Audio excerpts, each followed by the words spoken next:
तो इसमें आप देखिए, a cantilever beam is subjected to triangular load as shown in the figure. Derive the equation for slope and deflection and find the slope and deflection at free end. तो हमें एक तो equation बनानी है कि इस चीज के लिए आपका कितना स्लोप होगा और कितना डिफ्लेक्शन होगा। दूसरा जो फ्री एंड है, फ्री एंड यानी ये वाला एंड बी, इस पर हमें स्लोप एंड डिफ्लेक्शन की वैल्यू को फाइंड करना है। तो इस डायग्राम को देखकर हम समझ सकते हैं कि ये हमारा कैसा बीम है।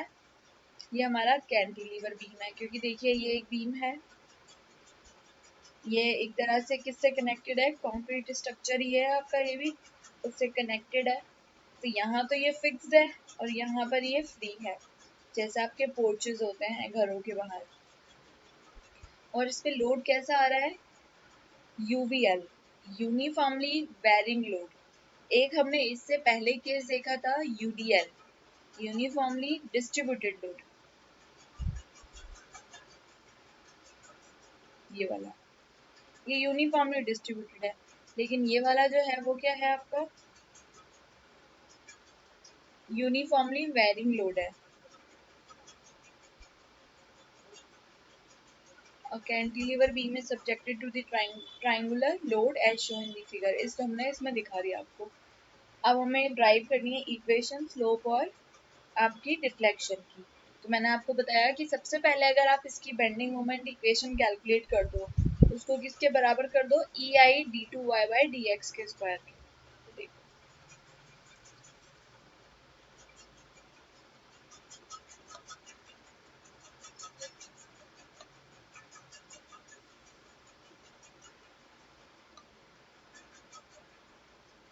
तो यहाँ पे आपका E I d two y by d x का स्क्वायर माइनस एम एक्स, यानी किसी भी x पॉइंट में आपके बीम के किसी भी सेक्शन x सेक्शन पर उसकी बेंडिंग मोमेंट की इक्वेशन। तो अपन देखते हैं, बेंडिंग मोमेंट हमारा क्या होता है, फोर्स इनटू परपेंडिकुलर डिस्टेंस, यही होता है। तो देखिए मैं यहाँ से क्या, फ्री एंड से x डिस्टेंस माना और यहाँ पे मैं क्या कैलकुलेट कर रही हूँ, अपनी मूवमेंट की वैल्यू की, इस पॉइंट पर मेरा कितना मूवमेंट डेवलप हुआ। तो यहाँ पर कितनी लोडिंग लग रही है, ये लोडिंग किस तरीके से है कि लोडिंग बी पॉइंट पे तो 0 है और बी से बढ़ते बढ़ते बढ़ते बढ़ते मैक्सिमम अमाउंट जो लोडिंग का है वो कितना है, W। ठीक, और अब आप देख सकते हो कि ये वाला जो मेरी हाइट है ये मेरी W है, तो क्या ये भी W होगी, नहीं, ये तो उससे कम होगी, हाइट देख के ही पता चल रहा है। अगर ये W है तो ये क्या होगी, ये W से कम होगी। तो ये कितनी है, यहाँ पे लिखा है W बाई L। तो मैं क्या चाहती हूँ कि मैं x सेक्शन पर, मैं सारी कैलकुलेशन किस पे करती हूँ, x पे करती हूँ, बाद में उसका इंटीग्रेशन करके पूरे, अगर पूरे स्ट्रक्चर पे निकालना है तो L लगा दूंगी x की जगह। ये भाई अभी x पे कर रही हूँ, अगर पूरा सेक्शन लेना है तो मैं L ले लूंगी। ठीक है, तो यहाँ पर मुझे ये चीज कैलकुलेट करनी है। तो देखिए, क्योंकि ये क्या है, ट्राइंगल है, ट्राइंगल का अगर मैं एरिया बात करूं तो आपको एरिया क्या होता है, हाफ हाइट यानी जो इसका एल्टीट्यूड होता है और बेस। तो यहाँ पे ये कौन सा ट्राइंगल बन रहा है, आप देख सकते हो ये एक ट्राइंगल बन रहा है जहां मैं कर्सर को मूव कर रही हूँ। तो इस ट्राइंगल की हाइट क्या हो जाएगी, x, और अगर मुझे ये हाइट पता चल जाए तो ये इसका बेस हो जाएगा। तो इसका एरिया मुझे पता चल जाएगा जो कि पूरा लोड है। पूरा लोड इस तरीके से डिस्ट्रीब्यूटेड है कि अगर आप इसका एरिया निकाल ले तो हमारे पास लोड आ जाएगा। तो यहाँ पे मैंने वही किया, हाफ एक्स, एक्स मेरा क्या हो गया, वो हाइट हो गई, डब्ल्यू एक्स बाय एल। अब ये क्या है, डब्ल्यू एक्स बाय एल, अगर किसी को पता हो एक प्रॉपर्टी होती है similar triangle property. Similar triangle property हमें ये कहती है कि यहाँ पे दो ट्राइंगल बन रहे हैं, एक ट्राइंगल ये बड़ा वाला और एक ट्राइंगल ये छोटू वाला। तो ये वाली जो साइड है ये किसके प्रोपोर्शनल होगी, इस वाली साइड के, और ये वाली जो साइड है इस ट्राइंगल की x, वो किसके प्रोपोर्शनल होगी, इस L के। तो वो रेशो उसको बराबर करके हम क्या करते हैं, किसी भी एक साइड की वैल्यू निकालते हैं। तो मैंने उससे ये वैल्यू निकाली, ये हमने पहले भी डिस्कस किया है, ट्राइंगुलर सिमिलैरिटी प्रॉपर्टी होती है। तो आप अगर चाहो तो वो ट्राइंगुलर सिमिलैरिटी को नहीं सोचना चाहते तो सिंपल आप लिखो W/L ये चीज इनटू x। तो यहाँ पर ये आपकी वैल्यू हो जाएगी W/L इंटू एक्स। ये वाली हाइट आ गई आपकी, ये वाली, और ये कितना था, x था। तो इस ट्राइंगल का एरिया कितना हो जाएगा, x इंटू दिस हाइट। ये हाइट कितनी आई थी, W/X/L, और उसका हाफ कर देंगे। तो यहाँ पे हमने हाफ कर दिया, हाफ x W(x) माइनस का divide by L into x/3। अब ये x/3 क्या है, अगर आपको पता हो, CG एक टर्म होती है सेंटर ऑफ ग्रेविटी। तो ये मेरा पूरा क्या आ गया, फोर्स आ गया कि भाई ये ट्राइंगल जो बन रहा है आपका, ये छोटू सा जो ट्राइंगल बन रहा है, अगर इसका लोड मुझे कैलकुलेट करना है, तो यानी अगर मैं इसका एरिया निकाल लूँ तो वो इसका लोड होगा। तो मैंने इसका एरिया निकाल लिया, वो लोड हो गया। अब लोड इनटू परपेंडिकुलर डिस्टेंस ही तो मूवमेंट होता है। तो ये मेरा लोड हो गया पूरा, और परपेंडिकुलर डिस्टेंस। तो ट्राइंगल के लिए परपेंडिकुलर डिस्टेंस यानी सारा का सारा लोड कहाँ कंसंट्रेटेड होता है, CG पे। तो टिप से CG की वैल्यू, टिप से नहीं बेस से लिया है यहाँ पे x/3। टिप से तो 2x/3 होगा, और बेस से आपका होता है x/3। तो इन्होंने कहाँ से मेजर किया है, x/3 से। तो ये x/3 आ गया आपका। तो हमने इस तरह से क्या निकाल लिया, आपका मूवमेंट की वैल्यू को निकाल लिया। नेगेटिव आ रहा है क्योंकि ये हॉगिंग मूवमेंट है, और बाहर जो नेगेटिव साइन है उससे ये प्लस हो गया। हमने जब इस पूरे को सॉल्व किया, 1 2 3 x है तो x का क्यूब W/6 इंटू L। ये आपका हमारा EI/d2y/dx की सिंपल सी छोटी सी इक्वेशन आ गई। बस अब 2 बार डिफरेंशिएशन करना है। एक बार डिफरेंशिएशन करने से किसकी वैल्यू मिलेगी, उसकी स्लोप की, और 2 बार डिफरेंशिएशन करने से किसकी मिलेगी आपको, डिफ्लेक्शन की। तो देखो यहाँ पे इन्होंने लिखा नहीं है, बट हमने इस टर्म को पूरा क्या करा, यहाँ इस टर्म को मैं यहाँ लिख देती हूँ और इसको इंटीग्रेशन करती हूँ। तो EI तो कांस्टेंट है तो वो तो वैसे ही रहेगा, d2y/dx का स्क्वायर, इसका इंटीग्रेशन करूंगी तो y डैश क्या है, स्लोप, इक्वल्स टू, अब देखिए यहाँ पे x की पावर 3 है, इंटीग्रेशन करने में एक पावर बढ़ जाती है, और जितना बढ़ती है वो नीचे मल्टीप्लाई हो जाती है। तो w x की पावर 4, और यहाँ पे 4 मल्टीप्लाई हो जाएगा तो 24, L वैसा का वैसा ही। अब जब भी इंटीग्रेशन करते हैं तो मैंने बताया कि भाई साहब एक कांस्टेंट तो आएगा ही सही, तो वो आपका एक कांस्टेंट आ गया C1। सिमिलरली EI/y आपका क्या था, इसका आगे दोबारा इंटीग्रेशन करेंगे। तो देखो इसका मैं दोबारा इंटीग्रेशन करूंगी, तो x की पावर 4 का एक और बार इंटीग्रेशन किया तो क्या बनेगा, x की पावर 5, और 5 को ही 24 से मल्टीप्लाई करूंगी तो 120। और कांस्टेंट का जब भी इंटीग्रेशन करते हैं तो मेरा क्या आता है, एक x आ जाता है, तो ये एक x आ गया और एक दूसरा कांस्टेंट आ गया। तो मेरी साफ सुथरी दो इक्वेशन पूरे डबल इंटीग्रेशन करने के बाद निकल के आ गई। पर क्या हमारी ये स्लोप और डिफ्लेक्शन की इक्वेशन कहलाएंगी, नहीं, क्योंकि यहाँ पे C1 C2 की वैल्यू हमें फाइंड करनी पड़ेगी।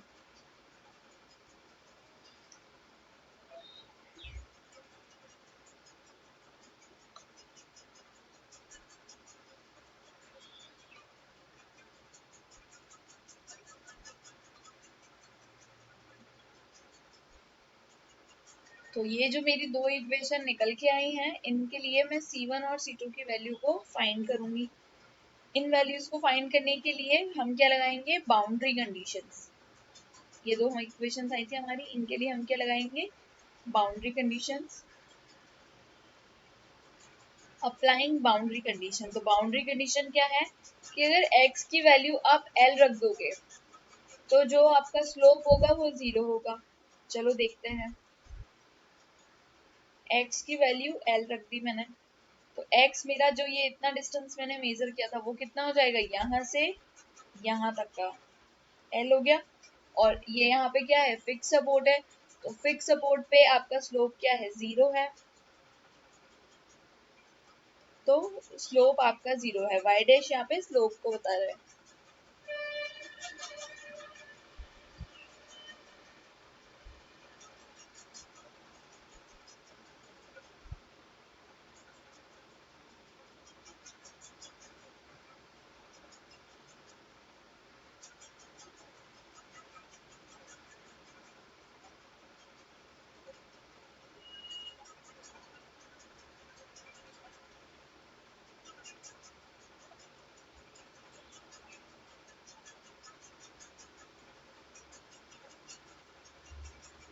ठीक है, तो मैं अब ये कहाँ पुट करूंगी, इक्वेशन 1 में।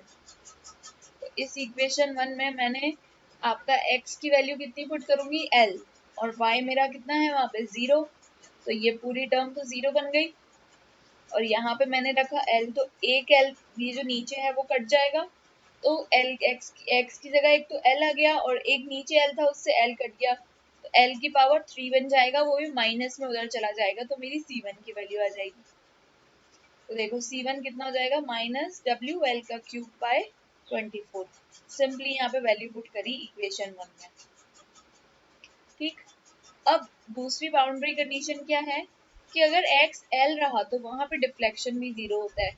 एक चीज आप ध्यान रखना, फिक्स सपोर्ट पे स्लोप भी 0, डिफ्लेक्शन भी 0 होता है, तो इसलिए आपका डिफ्लेक्शन 0। अब ये कहाँ पुट करेंगे, इक्वेशन 2 में। तो इक्वेशन 2 ये रही, यहाँ पे y 0 कर दिया तो ये 0, x की जगह l रख देंगे, यहाँ पे भी l रख देंगे और c2 निकाल लेंगे।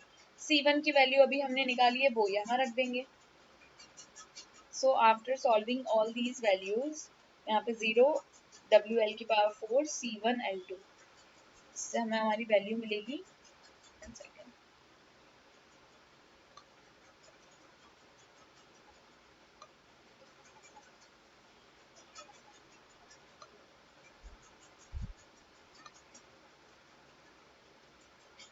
0 WL की पावर 4 120 minus WL की पावर 24 plus C2.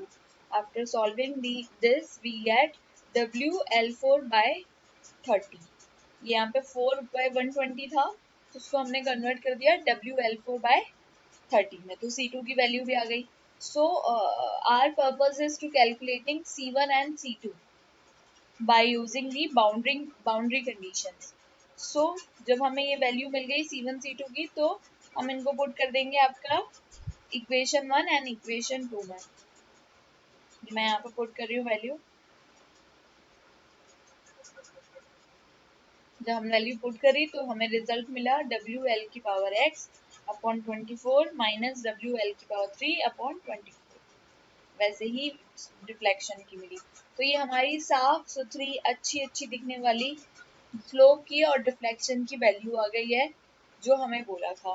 बट इसके साथ ही हमें बोला है कि आप हमें फ्री एंड पर भी स्लोप एंड डिफ्लेक्शन बताएं। तो यहाँ पर जब बोला फ्री एंड, तो फ्री एंड के लिए x की वैल्यू कितनी है, फ्री एंड हमारा b है और x भी हमने कहाँ से मेजर किया है, b से मेजर किया है। तो फ्री एंड के लिए मेरी x की वैल्यू क्या हो जाएगी, 0। भाई मैं जहां से अगर कोई चीज मेजर कर रही हूँ वहां से तो x तो 0 ही रहेगा, x तो ऐसे बढ़ रहा है। तो फ्री एंड के लिए यहाँ पे बोला ना, find the slope and deflection at the free and.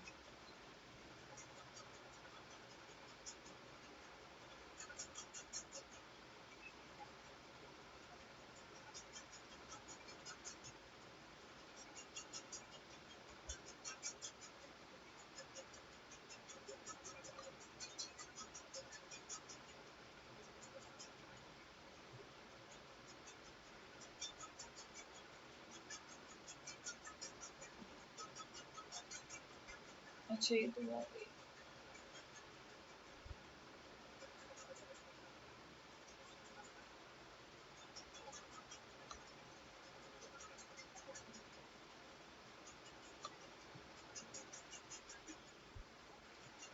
हाँ बोलो, हाँ बोलो अमन।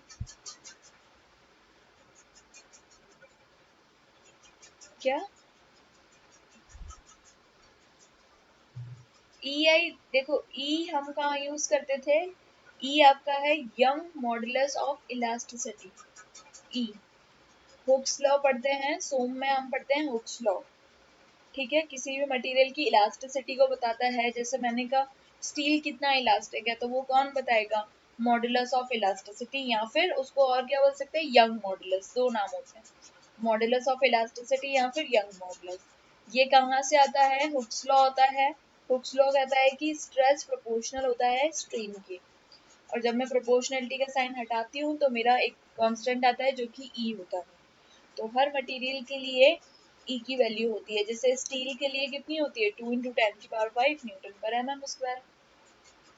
और आई मेरा है मोमेंट ऑफ इनर्शिया, कि भाई जो मेरी बीम है, जैसे मान लो मैंने कहा एक बीम है, अब वो बीम का क्रॉस सेक्शन कैसा है? रेक्टेंगुलर है, ट्राइंगुलर है, स्क्वायर है, सर्कुलर है, आई सेक्शन है, एच सेक्शन है, टी सेक्शन है। तो उस पर डिपेंड करता है आई। आई मोमेंट ऑफ इनर्शिया है, इसके निकालने का पूरा प्रॉपर फॉर्मूला होता है। जैसे रेक्टेंगुलर के लिए आपका होता है BD³/12। पर हमें यहाँ पे ये चीज निकालनी नहीं है, तो हमें क्या होगा, आपका क्वेश्चन में ही वैल्यू दे देंगे कि भाई ये सेक्शन है, इसका मोमेंट ऑफ इनर्शिया इतना है, इसका ई इतना है। तो जब आप सॉल्व करोगे तो यहाँ पे वैल्यू रख दो। और mostly time they asked in the terms of E I. आपकी स्लोप और डिफ्लेक्शन की वैल्यू ई आई की टर्म में ही पूछते हैं, वो ई आई की वैल्यू नहीं देते हैं। क्लियर? ओके,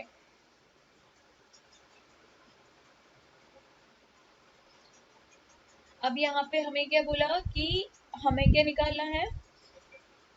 फ्री एंड पर स्लोप और डिफ्लेक्शन। तो फ्री एंड पर x की वैल्यू क्या है? To find deflection at free end put x is equals to 0। और क्या डिफ्लेक्शन तो इक्वेशन 2 में फाइंड किया है। देखिए इक्वेशन 2 में डिफ्लेक्शन, ये यहाँ से एक स्लाइड मिसिंग है, वो एक स्लाइड में मैं आपको बता देती हूँ। क्योंकि हमें क्या निकालना है? स्लोप। तो स्लोप की वैल्यू के लिए x0 मैं इस इक्वेशन में पुट करूंगी। तो आप देखिए यहाँ पर अगर x0 पुट करेंगे तो ये पूरा 0 बन जाएगा, और यहाँ पे कहीं भी x नहीं है, तो आपकी स्लोप की वैल्यू क्या आ जाएगी? -WL³/24।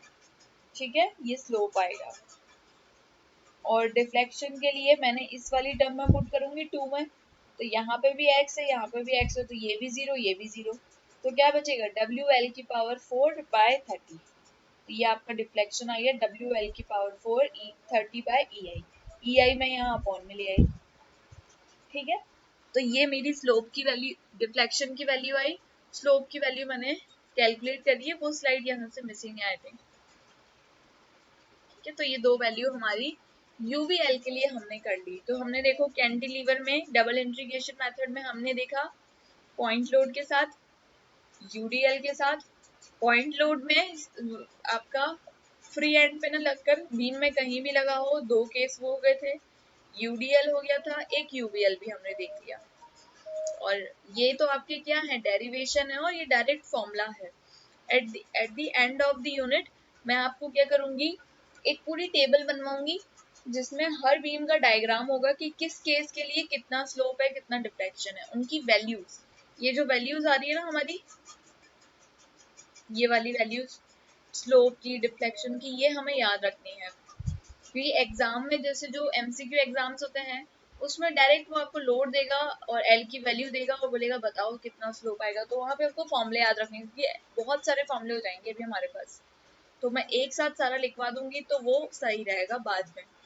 बट अगर सब्जेक्टिव पेपर होता है तो वो पूरा इस तरीके से ही आपका आएगा कि कैलकुलेट करो कैंटिलीवर बीम पर इस तरीके से, या फिर वैल्यूज देकर आपको न्यूमेरिकल भी पूछ लिया जाएगा।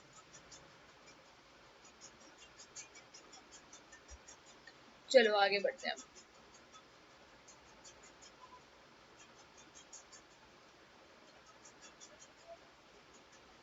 आगे अपना है Macaulay method.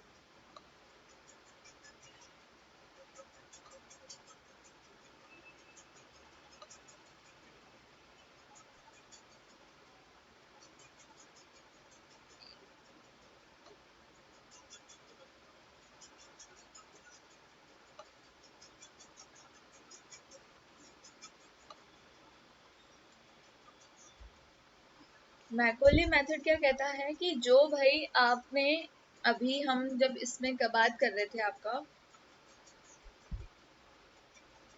Double integration method में, तो इसमें हमने जो मोमेंट की इक्वेशन बनाई थी, यहाँ पे ये मोमेंट की इक्वेशन बनाई थी mx।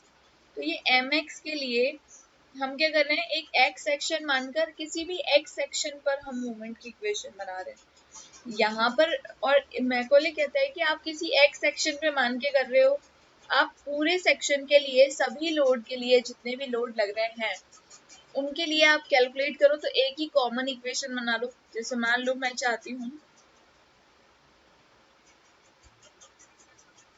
ये डायग्राम है, अब यहाँ पे W लोड लग रहा है, अगर मैं इधर एक और W लोड लगा दूँ, इधर भी एक और W लोड लगा दूँ, तो ऐसे बहुत सारे W होंगे। और अब जब मैं अपना X सेक्शन यहाँ पे मानूंगी कि भाई ये मेरा X सेक्शन है, तो उस केस में क्या होगा, सभी लोड की वजह से कितना मोमेंट डेवलप हुआ मैं वो नहीं बता पाऊंगी। तो मैकॉले कहता है कि आप पूरे सेक्शन को एक साथ लेके चलो ताकि सभी लोड की वजह से जितना स्लोप एंड डिफ्लेक्शन डेवलप हुआ है हम उसको एक ही साथ कैलकुलेट करें। कि भाई आपको एक कॉमन इक्वेशन बना लो, जब जिसकी वैल्यू चाहिए उसकी आप वैल्यू कैलकुलेट कर सकें। तो देखो, it will be appreciated that in all but the simplest case, the work involved will be laborious, the separate equation being linked together by equating slope and deflection। आपकी क्या होती है, separate equation बनाने में बहुत ज़्यादा हमारा time consume होता है। तो by this expression on either side of each junction हम क्या करेंगे, आपकी slope की equation बना लेंगे। However, a method devised by Macaulay enables one continuous expression for bending moment to be obtained। आपका एक continuous expression बना लेंगे हम bending moment का, and provided that certain rules are followed। वो हमें क्या दे देंगे, certain rules दे देंगे कि भाई एक ये rule है आपको follow करना है, that the constant of integration will be same, एक minute, that the constant integration will be same for all the section of beam, कि जो इंटीग्रेशन हम करेंगे वो सबके लिए सेम होगा।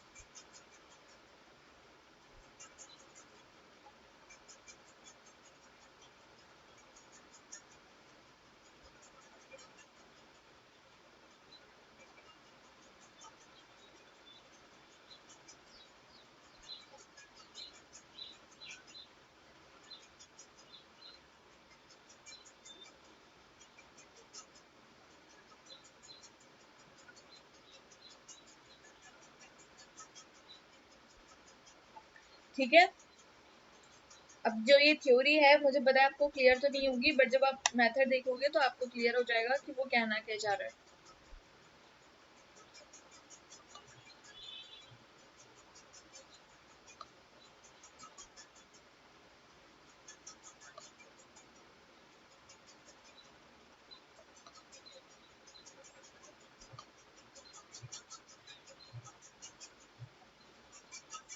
अ सिंपली सपोर्टेड बीम, अब यहाँ पे हम कौन सा केस ले रहे हैं, सिंपली सपोर्टेड बीम। अभी तक हमने जितने भी स्लोप एंड डिफ्लेक्शन निकाले वो सारे आपके किस पे थे, बताओ, कैंटिलीवर पे थे। अब हमने अपनी बीम चेंज कर दी है सिंपली सपोर्टेड बीम, और वो ऐसी दिखती है।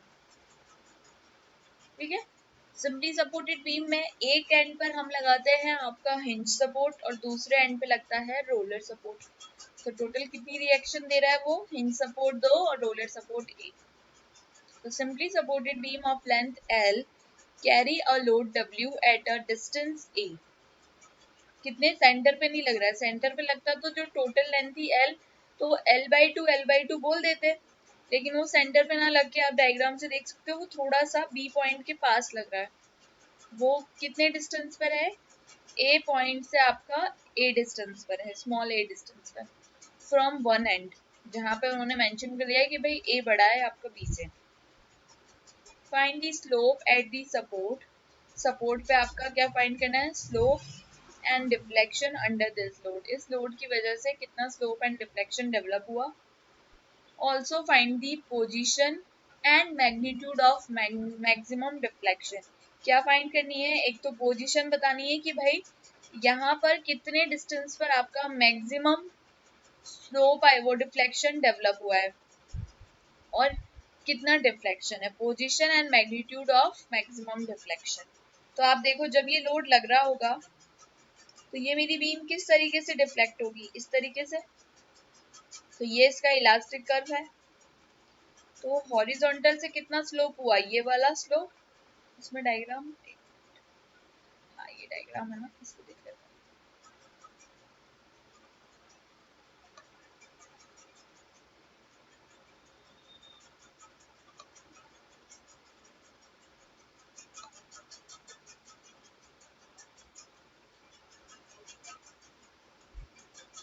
तो देखिए ये बीम थी, ए बी बीम, इस पे डब्ल्यू लोड लग रहा था, लोड की वजह से इसमें इस तरीके से ये बैंड हो गई, ठीक। अब जब ये बैंड हुई है तो ये कितना डिफ्लेक्शन है, डिफ्लेक्शन का मतलब क्या होता है कि भाई वो कितना डिफ्लेक्ट हुई है। तो इसकी ओरिजिनल पोजीशन तो ये थी, डिफ्लेक्ट होने के बाद ये क्या आ गया, नीचे आ गया, ये वाली पोजीशन। तो ये हाइट मेरी क्या होगी, डिफ्लेक्शन।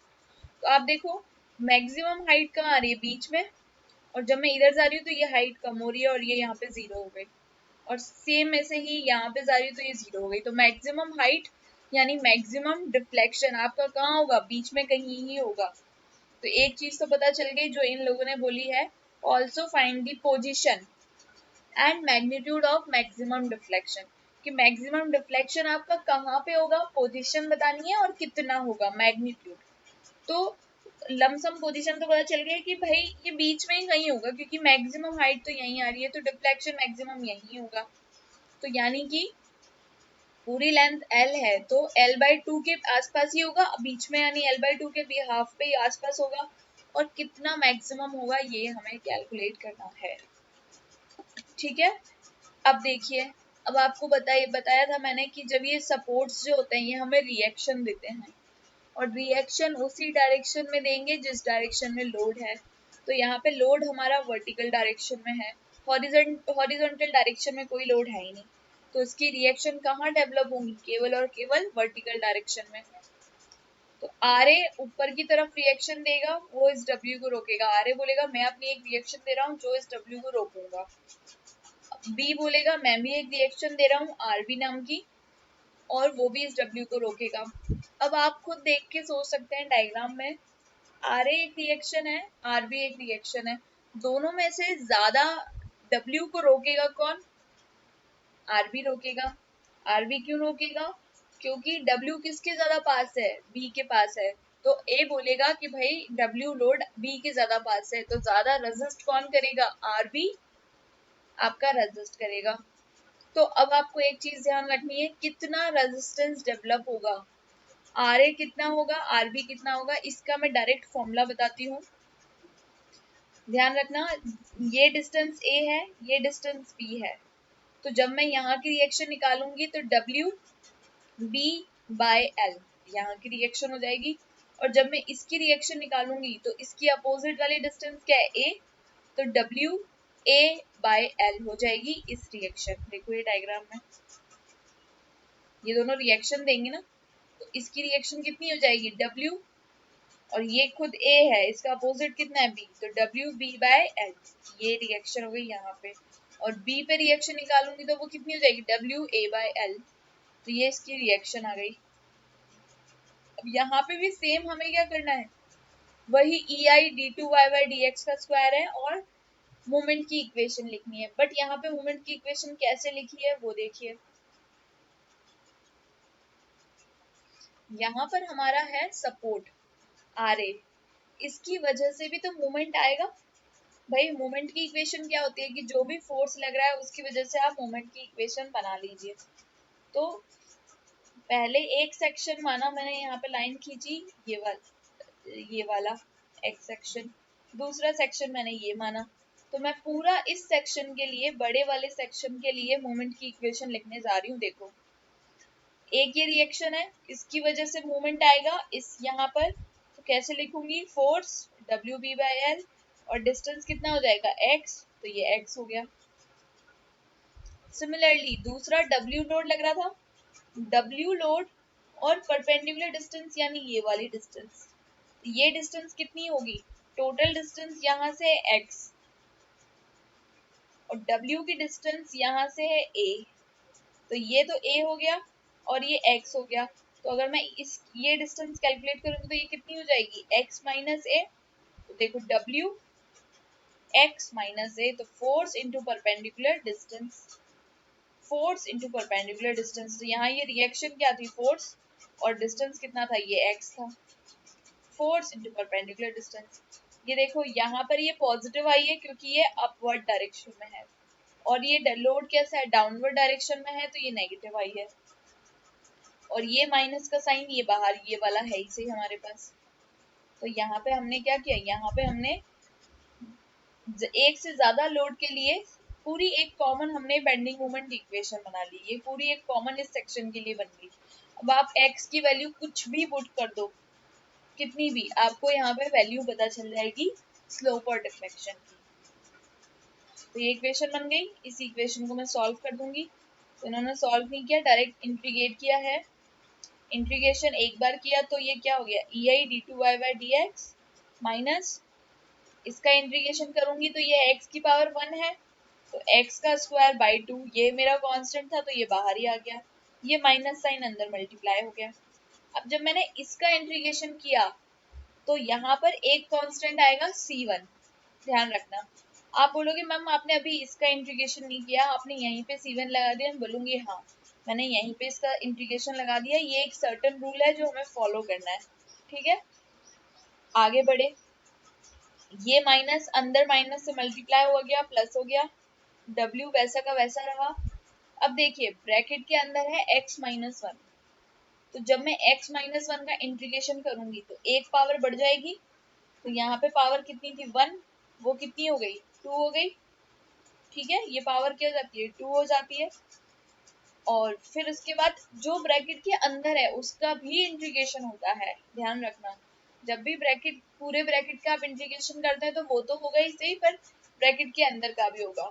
तो जब मैं इसका इंटीग्रेशन करूंगी तो ये मेरा एक तरह से क्या है, कांस्टेंट, तो ये आपका कट जाएगा। तो कितना है w x माइनस a की पावर 2, ये मेरा पूरी इंटीग्रेशन कर दिया मैंने एक बार। ठीक है, अब एक मिनट रुको, इसको आगे बढ़ते हैं अपन।